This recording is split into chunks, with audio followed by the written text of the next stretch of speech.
Headline edition, July 8, 1947.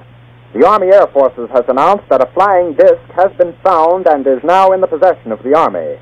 Army officers say the missile, found sometime last week, has been inspected at Roswell, New Mexico, and sent to Wright Field, Ohio, for further inspection. Russia has demanded UN action to get all foreign military personnel out of Greece. Southern soft coal operators have not yet reached agreement with John L. Lewis, but the rest of the soft coal industry has resumed production. The House of Representatives has passed the tax reduction bill by more than the two-thirds which would be required to override a veto. Headline edition will bring you special reports and interviews in a moment.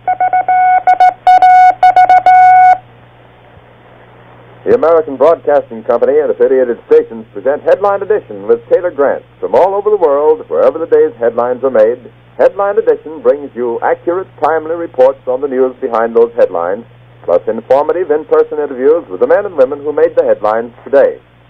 Today's edition presents a roundup of the latest developments in the finding of a flying disc, an eyewitness report of today's significant action in the UN Security Council, Ohio Congressman Thomas A. Jenkins commenting on today's House action on tax legislation, a special report on the status of soft coal negotiations, and the details of today's All-Star baseball game reported from Chicago. Stay in step with history in the making. Stay tuned to Headline Edition. And now, here's Taylor Grant. Late this afternoon, a bulletin from New Mexico suggested that the widely publicized mystery of the flying saucers may soon be solved.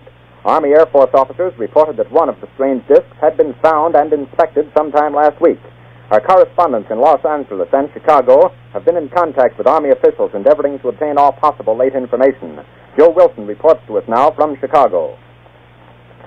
The Army may be getting to the bottom of all this talk about the so-called flying saucer.